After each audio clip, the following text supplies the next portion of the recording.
Dear students, आज हम first year का चौथा chapter landscape of the soul पढ़ाने जा रहे हैं, जिसके राइटर हैं नैथाली ट्रोवरी। अब हम यहाँ से चैप्टर स्टार्ट करते हैं। A wonderful old tale is told. A wonderful old tale, एक आश्चर्यजनक पुरानी कहानी इज टोल्ड बताई जाती है अबाउट द पेंटर उडाउजी, चित्रकार उदाउजी के बारे में एक अद्भुत कथा या अनोखी कथा सुनाई जाती है। Who live the 8th century, जो 8वीं शताब्दी में रहता था। His last painting was a landscape, का आखिरी जो है चित्र जो था, उसकी आखिरी जो पेंटिंग थी वाज ए लैंडस्केप, एक प्राकृतिक अदृश्य था। Commissioned by the Tang emperor Xuanzong, जिसको सम्राट ज़ुआंगज़ोंग ने बनाने का आदेश दिया था। To decorate a palace wall, यानी एक महल की दीवार को सजाने के लिए। The master had hidden his work behind a screen. The master hidden his work, चित्रकार ने अपनी कृत को पर्दे के पीछे छिपा रखी थी। So only the emperor would see it, ताकि केवल सम्राट ही उसे देख सके। फॉर ए लॉन्ग वाइल, एक लंबे क्षण के लिए, the emperor admired the wonderful scenes, सम्राट बहुत समय तक इस अद्भुत चित्र की प्रशंसा करता रहा। डिस्कवरिंग फॉरेस्ट, उसने जंगल को देखा या खोजा। हाई माउंटेन्स, ऊंचे पर्वतों को। वाटरफॉल, झरनों को। Clouds floating in an immense sky, विशाल आसमान में, विशाल आकाश में तैरते हुए बादल को। मेन ऑन हिली पैथ, पगडंडियों पर चलते हुए लोग। बर्ड्स इन फ्लाइट, और आकाश में उड़ते हुए पक्षी। लुक सायर, देखिए महाराज। सेट द पेंटर, चित्रकार बोला। इन दिस केव, इस गुफा में। At the foot of the mountain, पहाड़ के दामन में। डिवेल ए स्पिरिट, एक आत्मा रहती है। The painter clapped his hand, चित्रकार ने अपने हाथों से ताली बजाई। And the entrance to the cave open, और गुफा को खोला। The inside is splendid beyond anything words can convey. The inside is splendid, अंदर शानदार था। Beyond anything word can convey, कि शब्दों में बयान नहीं किया जा सकता। प्लीज़ लेट मी शो, कृपया मुझे दिखाइए। योर मजेस्टी द वे, मैं आपको रास्ता दिखाता हूँ। The painter entered the cave, चित्रकार गुफा के अंदर चला गया। But the entrance closed behind him, लेकिन द्वार उसके पीछे बंद हो गया। And before the astonish emperor could move or utter a word, और आश्चर्यचकित सम्राट एक शब्द न बोल सका और न हिल सका। The painting had vanished from दीवार से पेंटिंग गायब हो गई। Not a trace of Wu Daozi's brush was left, Wu Daozi के ब्रश का कोई निशान शेष न रहा। And the artist was never seen again in this world, और जो है इस संसार में फिर वो कलाकार कभी दिखाई नहीं दिया। Such stories played an important part in China's classical education. Such stories plays, कहानी अदा करती हैं। एन इम्पॉर्टेंट पार्ट, एक महत्वपूर्ण भाग। इन चाइनाज क्लासिकल एजुकेशन, चीनी शिक्षा की। ऐसी कहानियों की प्राचीन चीनी शिक्षा की भूमिका महत्वपूर्ण थी। The book of Confucius and Zhuangzi are full of them, Confucius और झुंगजी की पुस्तकें ऐसी कहानियों से भरी हैं। दे हेल्प द मास्टर, वे मालिक की सहायता करती थीं। टू गाइड प्रदर्शन में हिज डिस्पल अपने शिष्यों का इन द राइट डायरेक्शन, सही दिशा में। वे गुरु को शिष्य का ठीक दिशा में मार्गदर्शन करने में सहायता करती थी। बियॉन्ड दैट एंसोडॉट, इन कहानियों से परे, they are deeply revealing of the spirit, वे कला की भावना को व्यक्त करती थीं। In which art was considered, जिसमें कला थी, वे कला की भावना को व्यक्त करती थीं। कॉन्टेस्ट दिस स्टोरी, इस कहानी की तुलना करें, आर एन अदर फेमस, अथवा दूसरी प्रसिद्ध, वन अबाउट ए पेंटर, एक चित्रकार के बारे में, who would not draw the eyes of A dragon, जो ड्रैगन की आँख नहीं बनाता था। ही हैड पेंटेड, चित्रकारी नहीं करता था, फॉर फियर, डर से, इट वुड फ्लाई, कि ये उड़ जाएगी, आउट ऑफ पेंटिंग, यानी चित्रकारी से ये उसकी आँख उड़ जाएगी। With an old story,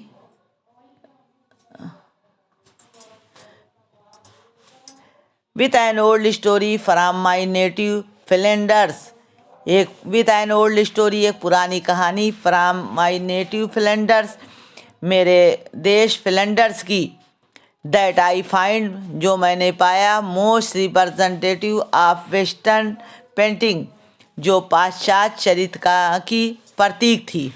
in 15th century Antwerp, a master blacksmith call Quinten Massys fell in love with a painter's daughter.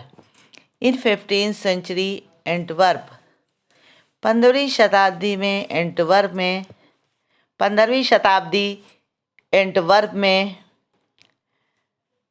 में ए मास्टर ब्लैक स्मिथ, एक लोहार, कार्ल क्विंटन मेट्सिस, वो उसका नाम था Quinton Matsys, fail in love, उसको प्यार हो गया, विद ए पेंटर्स डाटर, एक चित्रकार की लड़की से। 15वीं शताब्दी एंटवर्प में क्विंटन मेट्सिस नामक उत्कृष्ट लोहार एक चित्रकार की बेटी से प्यार करने लगा। The father would not accept a son in law in such a profession.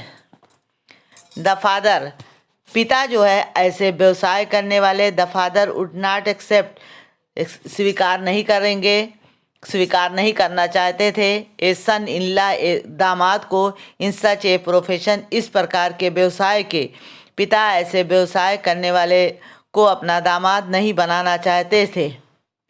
So Quinten sneaked into the painter's studio, इसलिए क्विंटन चुपचाप चित्रकार के स्टूडियो में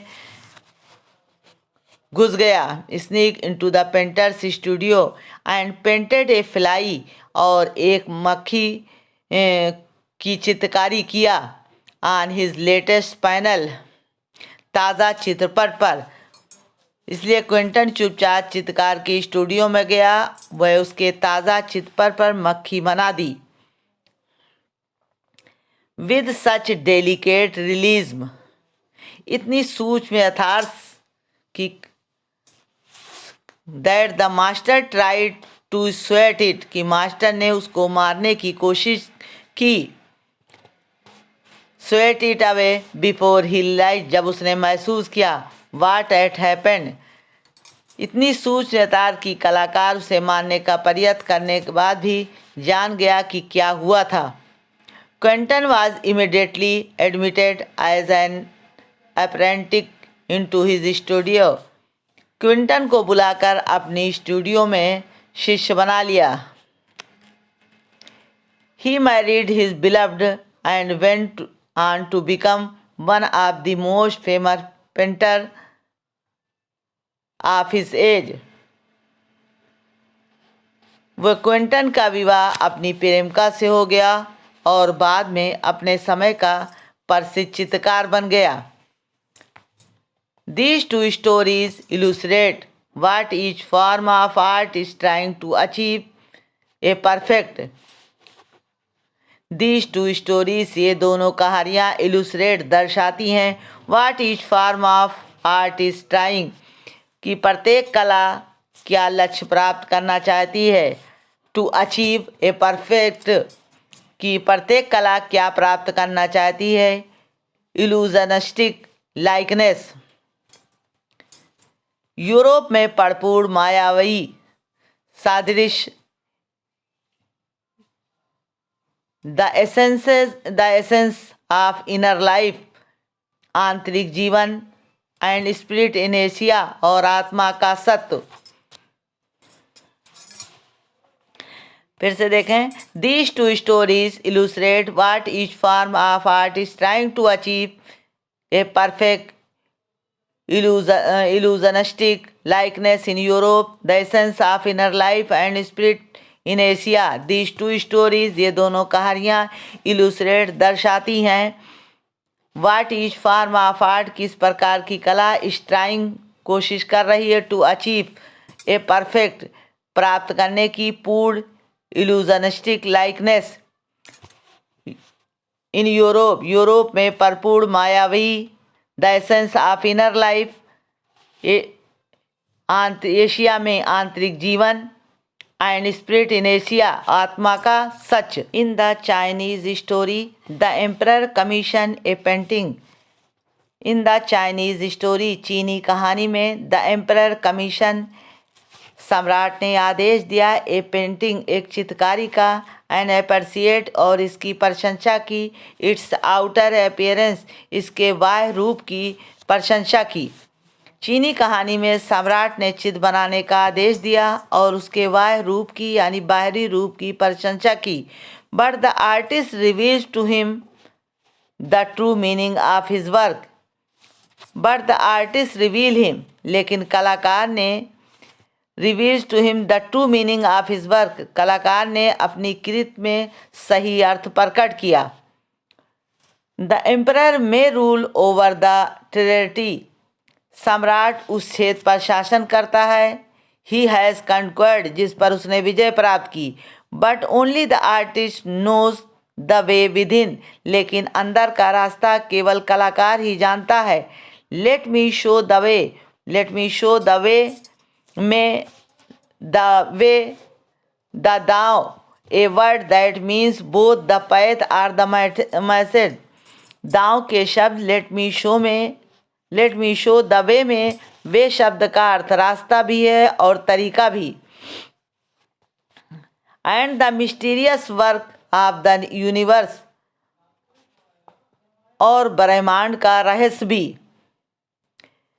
द पेंटिंग इज गॉन, चित्रकारी चली गई, चित्रकार चला गया।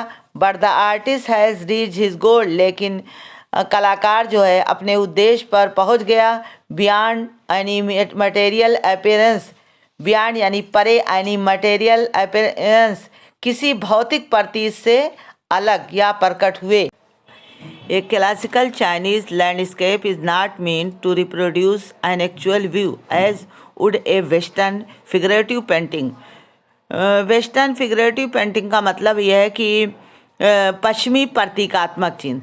एक क्लासिकल चाइनीज़ यानी शास्त्रीय चीनी भूदृश्य जो है, एक क्लासिकल चाइनीज़ लैंडस्केप चीनी भूदृश्य के चित्र का इज़ नॉट मेंट, यह मतलब नहीं है to reproduce an actual view, कि चीनी भूदृश्य का जो चित्र होता है उसका मतलब ये नहीं है कि उसका वो वास्तविक विचारों को उत्पन्न करना, दिखाना।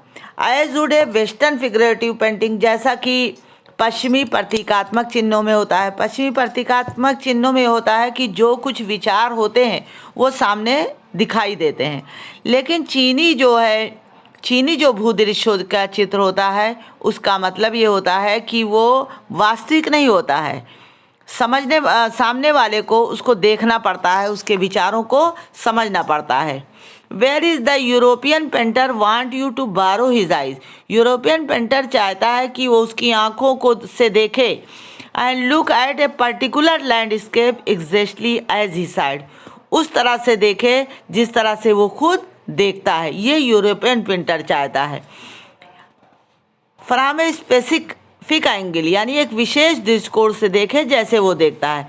The Chinese painter does not choose a single view point, लेकिन चाइनीज़ पेंटर जो है एक सिंगल व्यू से नहीं देखता है। His landscape is not a real one, उसका जो लैंडस्केप होता है वो वास्तविक नहीं होता है। And you can inter it, तुम इसमें प्रवेश कर सकते हो फ्रॉम एनी पॉइंट, किसी भी पॉइंट व्यू से, किसी भी रास्ते से इसमें इंटर कर सकते हो उसके चित्रकारी में। देन ट्रेवल इन इट, और तब उसमें यात्रा कर सकते हो। The artist create a path, जो आर्टिस्ट होता है, जो कलाकार होता है, वो एक रास्ता बनाता है। फॉर योर आइज, तुम्हारी आंखों के लिए, to travel up and down, तो तुम इसमें ऊपर और नीचे यात्रा करो। देन बैक अगेन, यानी जो चाइनीज़ पेंटिंग होती है उसको आप देखें, दिमाग से उसमें इंटर करें और उसको ऊपर नीचे उसमें ट्रेवल करें, एक रास्ता बनाएं और उसके बाद वापस आ जाएं। देन बैक अगेन, और तब वापस आ जाएं इन ए लीजरली मूवमेंट, एक आसानी के साथ। This is even more true in the case of horizontal scroll. This is even more true, ऐसा होता है in the case of horizontal scroll, horizontal scroll में भी ऐसा ही होता है। In which the action of slowly opening one section of the painting then rolling it up to move or to another, मतलब उसमें जो होता है कि स्लोली एक स्क्रीन खुलती रहती है, यानी रोल होती रहती है। Move up on to the other और से डायमेंशन ऑफ टाइम, तो उसमें ये होता है कि चाइना में दो तरह की पेंटिंग होती है, उसमें एक धीरे धीरे खुलती है, रोल होकर खुलती है। Which is unknown in any other of painting, which is unknown, जो जानी जाती है, मतलब एक दूसरे तरह की पेंटिंग के रूप में जानी जाती है। It also require the active participating of the viewers, इसमें इट आल्सो रिक्वायर, इसमें आवश्यकता होती है the active participate of the viewer, जो विचारक होते हैं, जो देखने वाले होते हैं, उनकी जो पार्टिसिपेटिंग होती है वो एक्टिव होती है। Who decide at what place he will travel through the painting, कि हु डिसाइड, वो ये निश्चय करेंगे कि what place he will travel, कि वो किस रास्ते से उसमें ट्रेवल करेंगे चित्रकारी में। A participate in which is physical as well as mental, यानी कहते हैं कि वो शारीरिक रूप से कि मानसिक रूप से। The Chinese painter does not want you to borrow his eyes, लेकिन जो चाइनीज़ पेंटर है वो ये नहीं चाहता कि तुम उसकी आंखें लो। He want you to enter his the mind, वो उसमें दिमाग से प्रवेश करना चाहता है। The landscape is an inner one, जो लैंडस्केप होता है वो इनर वन होता है, यानी आंतरिक रचना होती है। और a spiritual and conceptual space, और एक आध्यात्मिक रचना होती है। मानी चीनी चित्रकार ये नहीं चाहता कि आप उसकी आंखों से देखें, वो चाहता आप उसके मन में प्रवेश करें। तो जो भू दृश्य होता है वो आंतरिक होता है और आध्यात्मिक वो वैचारिक होता है।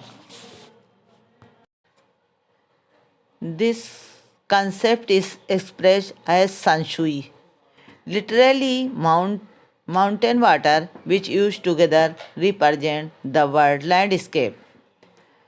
This concept is expressed as संशुई, ये विचार संशुई के रूप में व्यक्त किया गया है।